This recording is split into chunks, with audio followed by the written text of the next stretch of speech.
live. Ah, siguro umpisa natin sa simula 'to. Eto live 'to ni Kulaong. Pero mamaya na siguro 'to. Punta muna tayo kay Food Genius kasi merong magandang ano dun kay ano, kay Food Genius. Food Genius muna tayo, Food Genius muna tayo. Mamaya ipe-play ko 'tong ano, 'tong video na 'to. Ayan.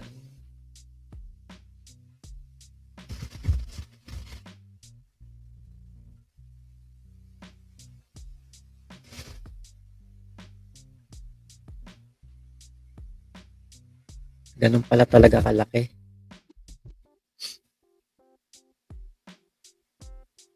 Ayan. Oo, nagulat ako.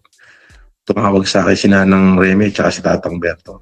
Niya anak, may pera kami dito, baka kailangan mo. Sabi ko, Ulitin natin. oo, nagulat ako. Tumawag sa akin si Nanang Remy at si Tatang Berto. Niya anak, may pera kami dito, baka kailangan mo. Sabi ko, syempre usually ako nagbibigay doon. Akalain mo, binigyan nila ako.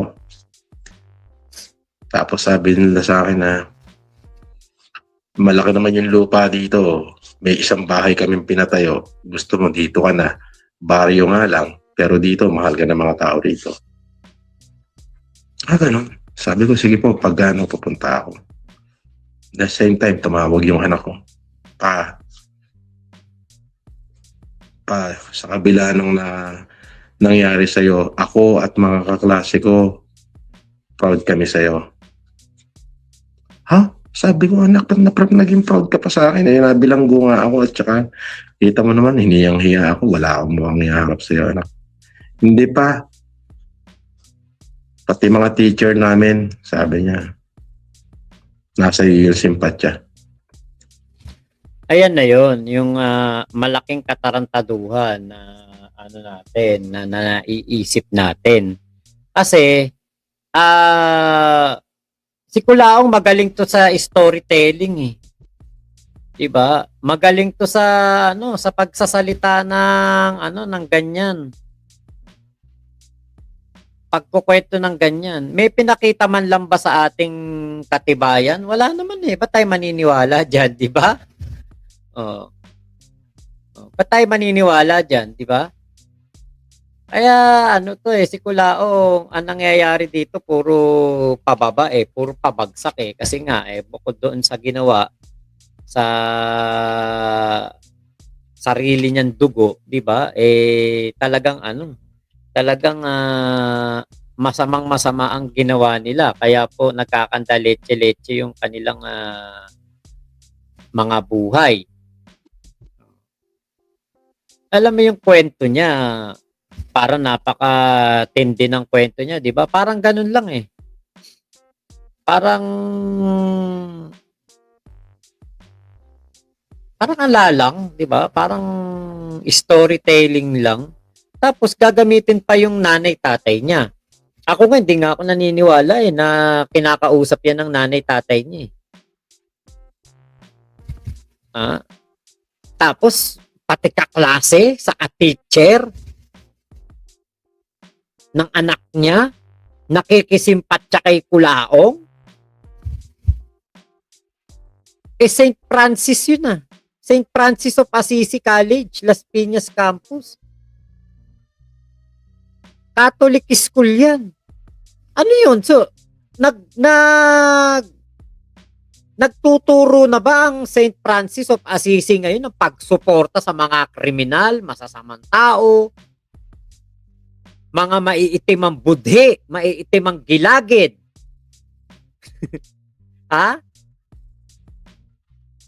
Mga sumusuporta na ba ang St. Francis of Assisi sa mga gumagawa ng kalapastanganan sa mga kababaihan, sa mga PWD? Parang hindi ako makapaniwala kasi ako po, ano rin ako, Catholic school ako graduate at never pong itinuro sa amin na makisimpatya sa mga kriminal. Never yan. Alam ni Ate May Alcantara kung saan ako nag-aral. Simula po kinder. Doon ako nag-aral. Kaya ngayon, na Catholic school, etong binabanggit ni Kulaong, ganun na ba turo ngayon sa Catholic school, sumuporta sa kriminal? Iba na pala ang curriculum ngayon, ano? Ha? Kasi napapaisip lang ako. Putya, eskwelahan ng Katoliko ang simpatya sa kriminal? Ano hindi nila alam kung anong katarantado ang ginawa nito sa nanay ni Makagago, sa anak ni Mighty Manong, asawa ni Makagago, kay Kuya Erwin? Hindi ba nila alam? Wala ba silang SOCMED? Wala silang FB? Wala silang YouTube? Wala silang TikTok? Hindi nila alam na itong taon to kung magmura sa tao parang animal? Kahit wala namang ginagawa sa kanyang kasalanan?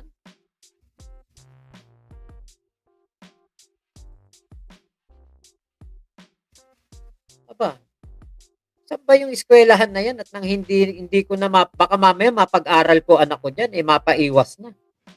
Ganun ba? Sabi ko, thank you. So, may mga bagay sa buhay na hindi ko maharap. Pero nung panahon na yun, pinagpasa Diyos ko na lahat. Sabi ko, Lord, I surrender it to you. Alam mo yun? Na-reconcile ako sa anak ko. Ganun na rin sa nanang ko. Pati kay Tatang Berto. Diba? Tapos mas dumami yung mga tao nagmahal. Ayan, sila Honey Asia, sila Maring si Ma'am Sinaida Sungat. Diba? So when you surrender it to the Lord, alam mo nyo, nung nakulong ako, piniraso nila talaga. Sinaida Sungat? Ibig sabihin, nandun pa rin yun si Nanay Sinaida? Sus Mariosep. Talaga ako, as in, piraso. Oh, parang hindi ko pa alam. Oh, Kulaong bag. Deserve mo naman yan eh. Ano pa bang nirereklamo mo? Deserve mo naman yan. Kung may mukha pa akong iharap sa lipunan. Makapal na lang talaga mukha mo. At kailangan mo mayroong mapagkaperahan. Kaya ganyan ka, nagbabalik, sokmit ka na naman. But sabi ko, Panginoon, bahala ka na ho. Kung sa tingin yung ako huy mali. Pero kung palalayain niyo po ako ng Sabado, ibig sabihin, meron pa kayong gustong ipagawa sa akin. Mga may ganyan-ganyan ka pa nalalaman. Alam niyo po, hindi ako talaga nagmumura sa life ko. Dati, oo, nagmumura ako. Ngayon, tinigil ko na. Ayoko na magmura. Kasi meron akong anak na maliit. Baka matutunan. Yun ngang WhatsApp tropa pips ko alam niya na yung Pongpong Kasile na kanta na kakabisa niya. Yung we're going up, we got a moment. Alam niya baka mamaya marinig niya ako na minumura ko tong putang inang Kulaong na to, baka gayahin din. Kaya hindi na ako nagmumura sa sa live ko. Kahit busit na ako sa pagmumuka ng putang inang to. Ayoko na talaga magmure, kaya lang putang ina mo Kulaong. sarap mong dukutin diyan sa screen. Saka pitik-pitikin yung ilong mong parang puwet ng bata.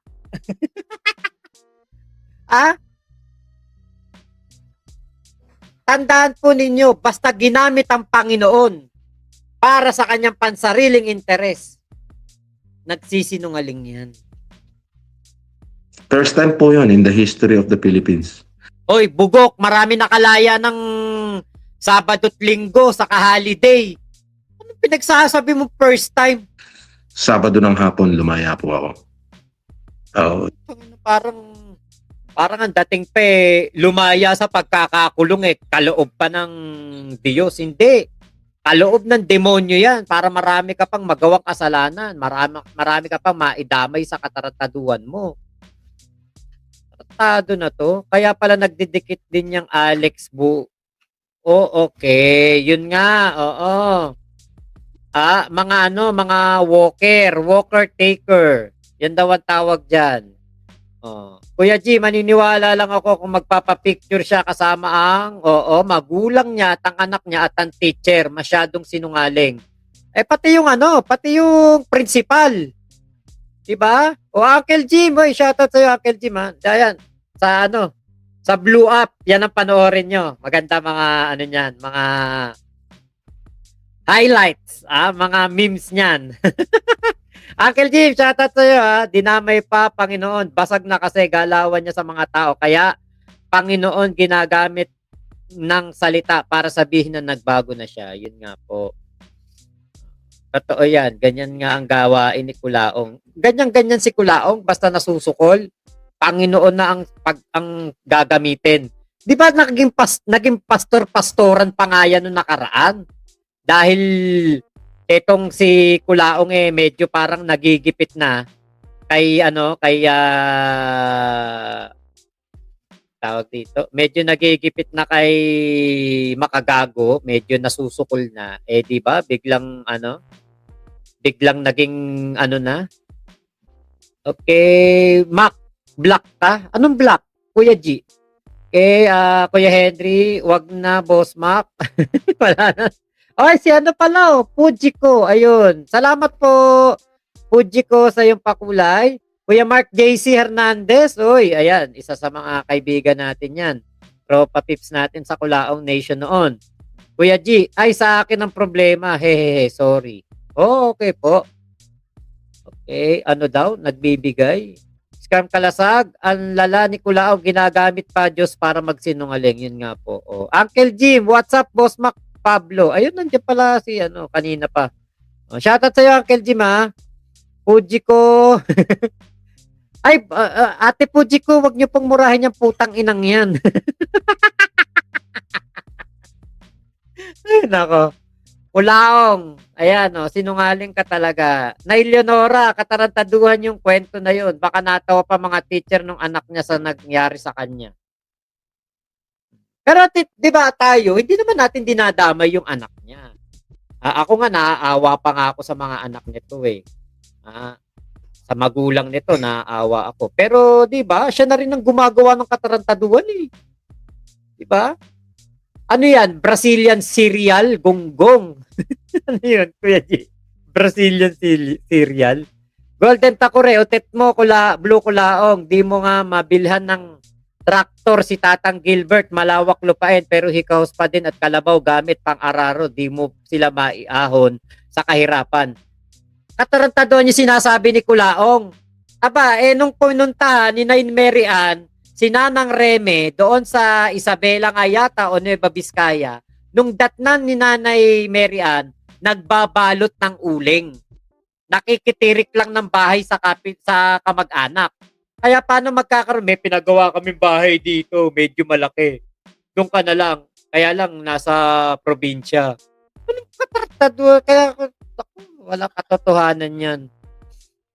Okay, Ate Michelle, pang last resort na ni Kulaong yung magulang niya. Tama. Kuya G, naghahanap lang ng kakampiang si Kulaong para matouch ang mga follower niya. Tama po.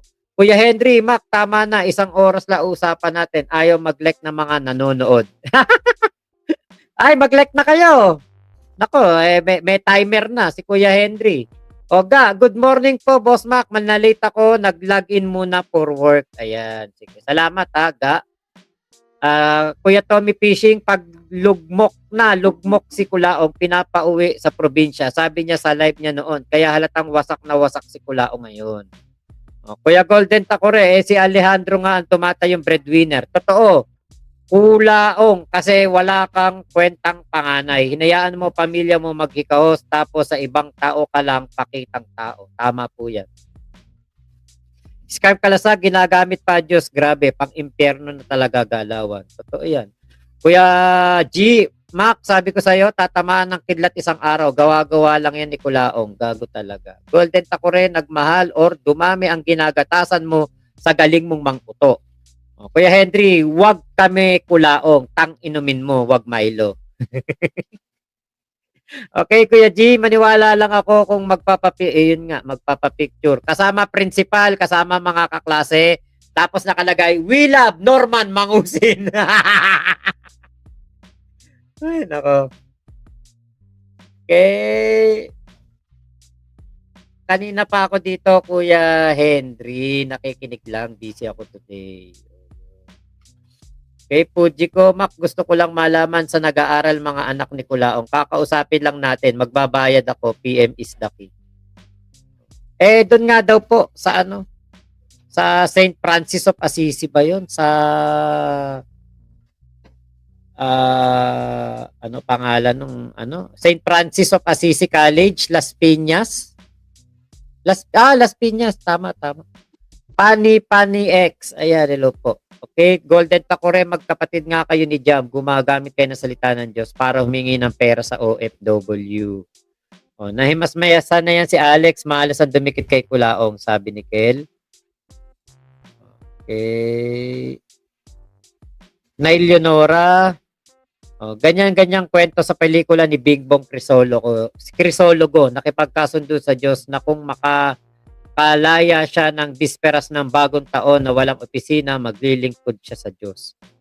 World record na naman, Kulaong, no? Pati paglibot sa Dubai ng naka-helicopter, ikaw lang nakagawa. Pati paglaya na Sabado, ikaw lang nakagawa. Golden Takore. Rambo? Si Rambo ba to? Feeling yung Kulaong na yan, yak, di na talaga magbabago yan hanggat di nakukulong ng matagal yan. Naku, ito yung pinakamagandang basher noon ni ni Kulaong, si Rambo. Tama ba? Ikaw ba talaga yan, Rambo?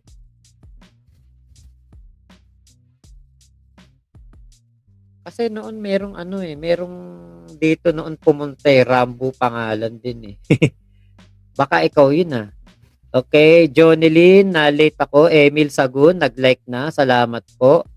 Tamad TV Tanod, hello po. Kuya Elmer, naku, delikado yung kapatid niyang babae pag umuwi doon si Kulaong. Oo nga, oo.